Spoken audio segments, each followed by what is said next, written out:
বন্ধুরে দ্বিতীয় নম্বর নবীজি বলছেন শুনে নাও ওয়ান শাবাবিহি ফিমা আবলাহু। যুবকের দল এই পয়েন্টটা খুব ভালো করে শুনবেন। নবীজি বলছেন যৌবন কোন পথে ব্যয় করেছো, যৌবন কাল, যৌবন সম্পর্কে তোমাকে জবাব দিতে হবে। 18 বছরের জিন্দেগি, 25 বছরের জিন্দেগি, 30 বছরের জিন্দেগি, যৌবন কাল কোন পথে ক্ষয় করেছ, যুবক তোমাকে জবাব দিতে হবে। রেডি হয়ে যাও, তৈয়ার হয়ে যাও, যৌবন কালের হিসাব আল্লাহকে দিতে হবে, কোনো উপায় রবে না। যৌবন বারবার পাওয়া যাবে না, যৌবন কাল একবার পাওয়া যাবে। রাসূল বলছেন তোমার যৌবন সম্পর্কে জিজ্ঞাসা করা হবে যে যৌবন কাল কোন পথে অতিবাহিত করেছ একটু বলো। এখন যৌবন কাল কোন দিকে যেছে ভাই বলেন? রাত অনেক হয়েছে, খালি মোবাইলে পরের মেয়েকে ফোন করে খালি বলছে হ্যালো আর গেল, গেল আর হ্যালো। যৌবন কালটা খালি মোবাইলে পরের বেটির সঙ্গে প্রেম করে পার করছে। কথা বলেন ঠিক কিনা? আর কোনো কাজ নাই। যৌবন একটা রত্ন, যৌবন আল্লাহর কাছে অনেক দামি। ফর এক্সাম্পল দিচ্ছি আপনাকে, বুঝার চেষ্টা করেন। যৌবন কালে 18 বছর, 20 বছর, 25 বছর, 22 বছরের ছেলেরা ওই রাস্তাঘাটে খালি টাঙ্কি মেরে বেড়াচ্ছে, আর কার বেটি আছে, কার সুন্দরী বউ আছে, ওগুলো দিকে তাকিয়ে বেড়াচ্ছে। লজ্জা শরম নাই? এক্সাম্পল দিচ্ছি আপনাকে, শুনেন। ডাব বুঝেন? ডাব, কথা বলেন, ডাব বুঝেন? নারিয়েল, নারিয়েল। তো নারিয়েল যখন পাকে তখন তার নাম নারিয়েল, আর যখন কাঁচা থাকে ওকে বলে কি? ডাব। ডাব বুঝেন তো? তো একটু বলুন, তোমরা বলো। আচ্ছা, এই পূর্ণিয়া বিহারে একটা ডাবের দাম কত? 70 টাকা। ডাব 30 টাকায় দেবে? ডাব কত? 50 টাকা, 70 টাকা, 60 টাকা, কম বেশ। হ্যাঁ না বলুন না রে বাবা একটু, এরা মুখই খুলতে চায় না। আচ্ছা, তাহলে একটা ডাব কচি তার মূল্য হচ্ছে বাজারে 60 টাকা, 70 টাকা। এবার আপনাদের আবার জিজ্ঞাসা করছি, শুনেন, একটা নারিয়েলের দাম কত? 20 টাকা। নারিয়েলের দাম স্যার 20 টাকা, 30 টাকা, তাই কি না? তাহলে ডাবের দাম 70 টাকা আর নারিয়েলের দাম 30 টাকা কেন? তার কারণ হলো ডাব হলো যুবক, কুচি, বুঝতে পারছেন? আর নারকেল হলো বুড়া। তো বুড়ার মূল্য দুনিয়াতে যেমন কম, তো আল্লাহর কাছে ও যুবকের মূল্য অনেক বেশি। ডাবের মূল্য যেমন আপনার কাছে বেশি, আল্লাহর কাছে, আল্লাহর নজরে তেমন যুবকের মূল্য বেশি। বলুন সুবহানাল্লাহ। সেই যুবন কাল এদিক সেদিক নেশা দারুতে মুক্ত হয়ে গেলেন। এখনকার যুবকেরা মুরব্বি সাহেবদের সম্মান করে না, যেখানে সেখানে বিড়ি ধরিয়ে দিচ্ছে, সিগারেট ধরে দিচ্ছে। আপনাদেরকে বিড়ি খায়? বিড়ি খায়? বিড়ি, বিড়ি, বিড়ি বুঝেন তো আপনারা? বুঝেন না? না বুঝেন? তাহলে কথা বলেন। বাপের কাছেও চাইছে। তাহলে ঘটনা শুনেলেন, তাহলে একটু শুনেলেন। এক বাপ তার ছেলেকে বলছে যে বেটা এটা বিড়ি ধরিয়ে নিয়ে এসো। কথা বুঝতে পারছেন আপনার? এবার ছেলে যে বিড়ির প্যাকেট দিয়ে বিড়ি বার করে বিড়ি ধরিয়েছে, বুঝলেন? এখন একটু দূর থেকে আস্তে আস্তে বিড়িটা নিবে কি নিবে না? কথা বলুন। নিবে গেছে। এবার আস্তে আস্তে নিবে গেছে। তোমার বাপ বলছে কেমন করে ধরাচ্ছিস, নিমছে কেন? ভালো করে ধরে নিয়ে আয়। ও আবার গেছে, যে ড্যাশ লাইটটা জ্বালিয়ে আবার বিড়ি ধরে নিয়েছে। আস্তে আস্তে আবার নিয়ে গেছে। তখন বাপ গেছে রেগে, বলছে আরে খেপা, ধরিয়ে দুটা টান মারতে মারতে আয়, তবে তো থাকবে। আচ্ছা বলুন স্যার, তাহলে বিড়ি খাওয়াটা শিখালো কে? বলুন বলুন। বাপ বাপ বিড়ি খাওয়া শিখাচ্ছে। আর যুবক ছেলেরা নেশা, দারু, তামাক, বিভিন্ন নেশাতে জর্জরিত হয়ে গেছে। অথচ রাসূল বলছে হে তরুণ, হে যুবক, সতর্ক হয়ে যাও, তোমাকে যুবক যৌবন সম্পর্কে জিজ্ঞাসা করা হবে। জি, এদিকে দেখেন, ওদিকে ঠিক আছে, ওদিকে ওরা দেখছে, ভলেন্টিয়ার যাও। আপনারা এদিকে তাকান। আমি এক জালসাতে গেছি, বুঝলেন? এগুলো ঘটনা আপনাকে কি শোনাবো, আপনারা বুঝার চেষ্টা করেন। তা আল্লাহর নবী বলছেন মানুষ তোমার যৌবন সম্পর্কে তোমাকে জিজ্ঞাসা করা হবে। তাহলে আমাদের যুবকদের উচিত হবে যে শরীয়তের মোতাবিক চলবো ইনশাআল্লাহ। इंशाअल्लाह। क्या हो जाता है वो?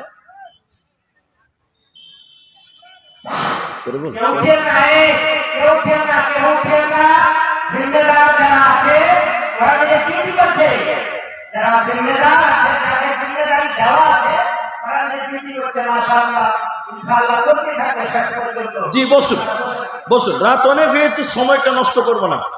তাহলে আল্লাহর নবী বললেন আন উমরিহি ফিমা আবনাহু ওয়া আন শাবাবিহি ফিমা আবলাহু। হে যুবকের দল, তরুণের দল, শুনে নাও, যৌবন সম্পর্কে তোমাকে জিজ্ঞাসা করা হবে। তুমি যদি যৌবন কালের ইবাদত ঠিক মতন করতে পারো তো দয়ার নবীজি বলছেন, বুখারীর বর্ণনা, সাবআতুন ইউদিল্লুহুমুল্লাহু তাআলা ফি দিল্লিহি ইয়াউমুল লা দিল্লা ইল্লা দিল্লু। আল্লাহর নবী বলছেন, তরুণ যুবক রে, তুমি তোমার যৌবন কালটা ঠিক পথে যদি অতিবাহিত করো, আল্লাহকে যখন যৌবন কালটা বুঝিয়ে দিবে, আল্লাহ বলছেন আমি ওই যুবককে কিয়ামতের দিন আরশের নিচে স্থান দিব। যে যুবক নিজের যৌবন কালে আল্লাহর ইবাদত করেছিল, ওকে আমি আমার আরশের নিচে স্থান দিব, কোনো চিন্তা রবে না, রবে না। শুধু যুবকরা ইবাদত করো আল্লাহ, আর এই সকল দারু মদ থেকে বিরত থাকো। কি বলবেন? 3 নম্বর, যুবকদেরকে নিয়ে বলতে গেলে অনেকক্ষণ লাগবে। 3 নম্বর শুনেলেন, আল্লাহ তাবারাক ওয়া তাআলা বলেন, মাল কোন পথে উপার্জন করেছিলা, এই মাল সম্পর্কে জিজ্ঞাসা করা হবে। হে ব্যভিচারের লোক, মাল কোন পথে উপার্জন করেছিলা, মাল হালাল ছিল না হারাম ছিল, এ সম্পর্কে তোমাদের জিজ্ঞাসা করা হবে। যদি মালটা হালাল হয়, আল্লাহ তোমার ইবাদত কবুল করবে, আর যদি মাল হালাল না হয়, ইবাদত কবুল হবে না, হবে না, হবে না। এজন্য কিয়ামতের দিন জিজ্ঞাসা করবেন আল্লাহ, হে পৃথিবীর লোক, দুনিয়াতে 3 তলা বাড়ি করেছিলা, একটা গাড়ি ছিল, সুন্দর দামি দামি জামা কাপড় ছিল, বিল্ডিং ছিল, এসি রুমে তুমি ঘুমিয়েছিলা। বলো সেই এসির টাকাটা, সেই গাড়ির টাকাটা, বাড়ির টাকাটা হালাল ছিল না হারাম ছিল? নবীজি বলছেন, কিয়ামতের দিন বান্দা তোমার নেকি তোমাকে জিজ্ঞাসা করা হবে, তোমার মাল কোন পথে উপার্জন করেছিলা, মাল সম্পর্কে তোমাকে জিজ্ঞাসা করা হবে। আর যদি মাল হারাম খান, হারাম যদি খান, দোয়া কবুল হবে না, ইবাদত কবুল হবে না। শুনেন শুনেন, এক জায়গায় জলসায় গেছি, বুঝলেন, আমাকে বলছে যে মাওলানা আজকাল মুলবিদের দোয়া কবুল হচ্ছে না। আপনার দিকে বলে কথাটা, বলে না? বলছে মাওলানা আজকাল মুলবিদের দোয়া কবুল হচ্ছে না। তাহলে আমি বলছি দোয়া কেন কবুল হবে? আমি উল্টা বলছি, দোয়াটা কবুল হবে কি করে? হবে না তো। কেন হবে না? কেন হবে না? হারাম যদি খায় দোয়া কবুল হবে? একটু বলুন, হবে? হবে না। তখন আমাকে বলছে তাহলে মুলবিরাও হারাম খায় নাকি? উল্টা বলছে মুলবিরাও তাহলে হারাম খায় নাকি? আমি বললাম না, মুলবিরা সুজা করে হারাম খায় না, ওদেরকে হারাম খাওয়ানো হচ্ছে। কেন? বলে মাদ্রাসার হেড মাওলানাকে যার বাড়িতে জাগির দিয়েছে, ওই লোকটা হলো পাকা সুদঘোর। মানে ও মরবে, একা মরবে না, হেড মুলবিকে সুদ্ধা মারবে, বুঝলেন? মুলবি সাহেবকে ঘন ঘন জাপত করে দাওয়াত দেয় কারা বলেন তো? যারা 2 নম্বরই কামাই করে, তারা দেখবেন মুলবিদের বেশি দাওয়াত করে। মানে মরবো তো একা মরবো না, মুলবিটিকে নিয়ে মরবো। কথা বুঝতে পারছেন কিনা? এটা বাস্তব চিত্র। দেখবেন যে লোকটা দুর্নীতি করে, সুদ খায়, ঘুষ খায়, হারাম খোর, ওর বাড়িতে খালি ঘন ঘন তালবিলিমের দাওয়াত, আর হেড মুলবির দাওয়াত, আর ইমাম সাহেবের দাওয়াত। ব্যাপারটা বুঝতে পারছেন? তার মানে সে বলছে আমি তো হারাম খেয়ে জাহান্নাম যাবো, একা কেন যাবো, তোরাকে সুদ্ধা নিয়ে যাবো। দোয়া কারো কবুল হয়েছে না, খালি বলছে আল্লাহ আল্লাহ, বলছে আরো জোরে চিল্লা, কাজ হবে না। নবীজি বললেন ইয়াতি আলান নাসি জামানুন, বুখারী হাদিস শুনলেন মায়েরা ভাইরা। নবীজি বলছেন এমন একটা জামানা আসবে রে, মানুষেরা তাওয়াক্কুল করবে না, পরোয়া করবে না সে কোন পথে উপার্জন করলো, হালাল পন্থায় না হারাম পন্থায়। মানুষেরা জিজ্ঞাসা করবে না, চিন্তা ভাবনা করবে না আমার যে এত টাকা হচ্ছে এ টাকাটা হালাল না হারাম। যদি ধান চাষ করেন ভাইয়েরা, গম চাষ করেন ভাইয়েরা মায়েরা, ভুট্টা মাকাই চাষ করেন, যদি তার ওসর না দেন, যদি তার ওসর বার না করেন, তাহলে সেটা হারামের পর্যায়ে চলে যাবে।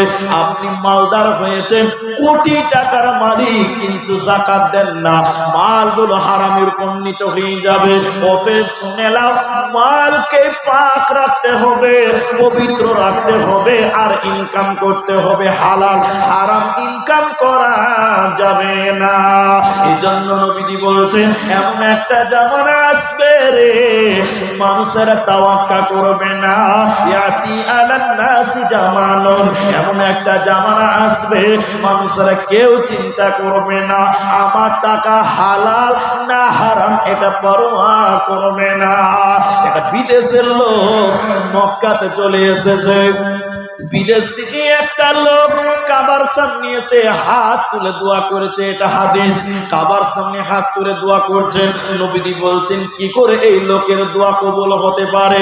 মালবাসহু হারামুন, এই লোকটার পোশাক হয়েছে হারাম, ওর জীবিকা নির্বাহ হারাম, ওর মাংস হয়েছে হারাম, সব কিছু হারাম। এই লোকের দোয়া কবুল হবে না, মরার পর জান্নাতে হবে না। যে শরীর হারামকে গঠিত হয়েছে ওই শরীরটা জান্নাতে যাবে না, পাবে না, পাবে না। অতএব যারা হারাম উপার্জন করে খায় এরা কোনোদিন জান্নাতে যাবে না, মরার পর টেনে হিচড়ে জাহান্নাম দেওয়া হবে, কোনো উপায় রবে না, রবে না, রবে না। বুঝিবি বুঝিবি বুঝিবি বান্দা হক, ওই তরে বারে বারে কই, জিদিনা নিদারুন হিদিনা নিদারুন, হিদিনা বুঝিবি তয়, এ বান্দা হক হিদিনা বুঝিবি তয়। বুঝিবি বুঝিবি বুঝিবি বান্দা হক, ওই তরে বারে বারে কই, জিদিনা নিদারুন হিদিনা নিদারুন, হিদিনা বুঝিবি তয়। আসামি বুঝতে পারছেন? আসামি বুঝতে পারছেন? একটু করে পাচ্ছেন না, মোটামুটি পাচ্ছে। আচ্ছা এবার বাংলাতে বলি তাহলে বুঝতে পারবেন। আসামিটাকে বাংলাটা বুঝিয়ে দিচ্ছি, তাহলে আপনাদেরও ভালো লাগবে। এতক্ষণ বুঝতে পারলেন না, এবার বুঝবেন। এইদিকে দেখেন, তাইলে আজরাইল আহিব, বোঝা যায়? এবার বুঝতে পারেন না? আজরাইল আসবে, আজরাইল আহিব, তোকে লগে ধরিব, বোঝা যায়? আজরাইল আহিব, তোকে লগে ধরিব, হেদিনা বুঝিবি তয়, যাব হে লাগিব অকলে অকলে। আচ্ছা ভাই, কবরে কেউ সঙ্গে যাবে না একা যেতে হবে? কবরে কবরে একা একা, ওইটাই বলছে যাব হে লাগিব অকলে অকলে, মানে একা একা। সাই থাকিব রই রই, হিদিনা বুঝিবি তয়, এ বান্দা হক হিদিনা বুঝিবি তয়। অতএব মা আমার, বোন আমার, হারাম যে খাবে মরার পর বুঝতে পারবে, কারণ হারাম খেয়ে যে চামড়া মাংস তৈরি হয়েছে ওই শরীর কোনোদিন জান্নাতে যাবে না, পাবে না, পাবে না। তিনটা হলো, তাহলে তোমার 70 বছরের জীবন সম্পর্কে জিজ্ঞাসা করা হবে, দুই, তোমার যৌবন সম্পর্কে জিজ্ঞাসা করা হবে। 3 নম্বর, মাল কোথা থেকে এসেছিল, হালাল না হারাম, এই ব্যাপারে তোমাকে জিজ্ঞাসা করা হবে। 4 নম্বর, বন্ধুরে কোন পথে ব্যয় করেছো সেটাও তোমাকে জিজ্ঞাসা করা হবে। মাল আছে বলে যা ইচ্ছা তা করা যাবে না, যেদিকে আল্লাহ খরচ করতে বলেছে ওই দিকে করতে হবে, নচেত জবাব দেওয়ার উপায় রবে না। ওই জায়গাতে আসছে, ওই জায়গাতে যে জায়গাতে শুরু করেছিলাম। এবার এই মাদ্রাসাওয়ালা আমাকে পাঠিয়েছে কাটিহারে, এই পূর্ণিয়াতে। এই মাদ্রাসাওয়ালা 5000 টাকা দিয়ে বলেছে আপনি 700 টাকার মিষ্টি নেবেন, মিঠাই। থাকলো কত? 2000 টাকা দিয়েছে, কত থাকবে? 1300। 700 মাইনাস, বলছে আপনি 1000 টাকার ফল ফ্রুট বিভিন্ন ফল নিবেন দামি দামি, তাহলে 1000 টাকা আর 700 টাকা কত গেল? 1700। রইল কত? 300। আর 300 টাকা আপনি লবণাক্ত নেবেন, মানে লবণ ঝাল টক এইসব নেবেন, দই এই জিনিস নেবেন। এইবার আমি মাদ্রাসায় এলাম, ভালো করে বুঝেন। এবার সেক্রেটারি বলছে যে হিসাবটা দেন, কি করলেন বলেন। তাহলে আমি বললাম যে 700 টাকার মিঠাই নিলাম, কোনটা কোনটা কত, এটা 25 টাকা, ওটা 100 টাকা, ওটা 150 টাকা, 250 টাকা, হিসাব দিচ্ছি, বুঝেন ভালো করে। আচ্ছা, তো 2000-এর মধ্যে 700 গেল, বাকিটি 1300। বলে 300 টাকার দই লবণাক্ত দিলাম। আচ্ছা, আর 1000 টাকা ফল ফ্রুট এটা ওটা সেটা নাম। সুন্দর করে তার টাকার হিসাবটা আমি বুঝিয়ে দিলাম। দিলাম কি দিলাম না? কথা বলে না, দিলাম কি দিলাম না? দিলাম। এবার আল্লাহ রসুল বলছে যে তোদেরকে মাল দিয়ে আল্লাহ পরীক্ষা করছে, এই মালের হিসাবটা তোদের দিতে হবে। মাল উপার্জন করেছো, একটা আল্লাহ দিয়েছে, এই মালটা কোন পথে কত টাকা ব্যয় করেছো, এমন সেক্রেটারি যেমন আমার কাছে জিজ্ঞাসা করবে, আল্লাহ কিয়ামতের দিন বলবে মালুহু আইনা ইকতাসাবাহু। নবীজি বলছেন তোমার মাল 1 কোটি টাকার মালিক, কোথায় দিয়েছো, খরচ করেছো বলো। যদি মালের হিসাব ঠিক দিতে পারেন তো কামিয়াব, আর যদি দিতে না পারেন বড় বিপদ হয়ে যাবে, কোনো উপায় রবে না। এবার এদিকে শুনে, এবার বলছে যে আব্দুর রহমান 10 লাখ টাকার মালিক তুমি, কি করেছো টাকাটি হিসাবটা দাও। আল্লাহ জিজ্ঞাসা করছে, ভালো করে বুঝবেন। যেন আমি বলছি, মানে আপনি বলছেন যে আল্লাহ দেবীনগর মাদ্রাসাতে 1 লাখ টাকা দিয়ে দিয়েছিলাম। আল্লাহ বলছে খুব ভালো। তারপরে দেবীনগর মসজিদে দিয়েছিলাম 50,000। আল্লাহ বলছে ঠিক আছে, ভালো করেছিস। তারপর বলে একটা এতিম ছেলে মাদ্রাসায় ভর্তি হবাকে দিলাম 5000 টাকা, খুব ভালো। এটা বিধবা, স্বামী নাই, বুড়ি মানুষ, ওকে দিলাম 2000, খুব ভালো। এই করতে করতে বলছে জালসা হচ্ছিল, ওখানে দিলাম 10,000। আল্লাহ বলবেন ঠিক আছে। এই করতে করতে বলছে যে পার্টির নেতারা চাঁদা তুলছিল যে গান করবে, ওতে 200 টাকা দিয়েছিলাম। আল্লাহ বলবে কেন দিয়েছিলি বল। যেই বলবে গানের জন্য 200 টাকা দিয়েছিলাম, আল্লাহ বলবে কেন দিয়েছিলি বল। এই আল্লাহর কেনর কথার উত্তরটা দিতে পারবে? বলুন। কেউ কেউ কেউ দিতে পারবে না যে মালের হিসাবটা। আসেন বাবজি, বসে বা করেন। কি নাম বাবজি? আপনি এলেন তো একদম ভাটি বেলা এসছেন, ঠিক টাইমে। জি আচ্ছা, জি তো কত আছে এখানে? 5000 দিয়েছে বেটাই। ও আপনার বেটা দিয়েছে 5000 টাকা, ছোট বেটা। তো বাকি আরো তো ছেলেবেলা আছে, সব দিয়েছে। সবটি দিয়েছে। তা আপনি কিছু দিবেন না? দিয়েছি। উনিও দিয়েছেন। 5 নম্বর, আল্লাহ তাবারক ওয়া তাআলা কিয়ামতের দিন জিজ্ঞাসা করবে, হে দেবীনগরের মুসলমান, বিহার পূর্ণিয়ার লোক, বলবে যেটা জেনেছিলা যেটা মেনেছিলা কিনা বলো, যা জানতা তা মানতা কিনা বলো, যতটুকু জেনেছিলা ততটুকু মেনেছ কিনা বলো। এখন কিছু লোক আছে সমাজের, শেখ দেখবেন ভালো করে, ওরা বলে যে আমি জানি না তো বেশ ভালো। বলে আমি জানি না তো বেশ ভালো, কারণ আমি জানি না। আল্লাহকে বলবো জানি না, তো যারা জানে তারা মরবে। এই যে একটা কথা মানুষ বলে, আচ্ছা বলুন আপনারা, যে জানে ও তো জানার হক আদায় করেছে। কথা বুঝতে পারছেন? যে জানে ও জানার হক আদায় করে নিয়েছে, তাহলে ও একটা উত্তর দিতে পারবে যে আল্লাহ আমি জেনেছিলাম, কারণ জানাটাও ফরজ। জানাটা কি ছিল? ফরজ। তো ফরজ সে আদায় করেছে। আল্লাহ যারা জানে না, জানিনি, তাদেরকে বলো তুই জানলি না কেন, এই উত্তরটা আগে দিতে পারবে। জানতে হবে, তবে শুনলেন জানলে আবার মানতেও হবে। বলে কেন? সাহাবায়ে কেরাম বলতেন ক্বালু সামি'না ওয়া আতা'না। আমরা যখন শুনতাম, সাহাবীরা যখন শুনতেন, সঙ্গে সঙ্গে তারা মানতেন। 5 নম্বরটা শেষ করছি।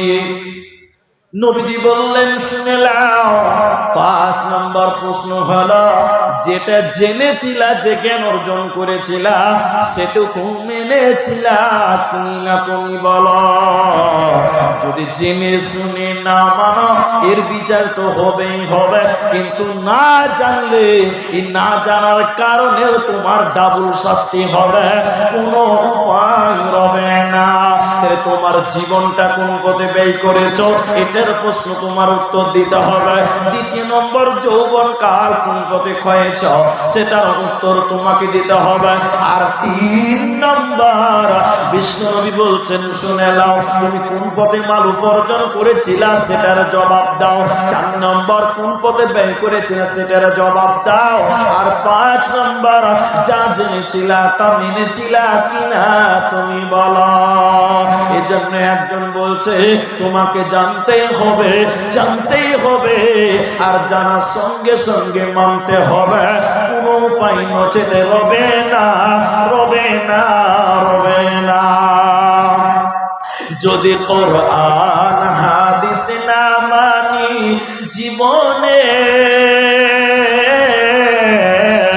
কি হবে গমি তোর পরে।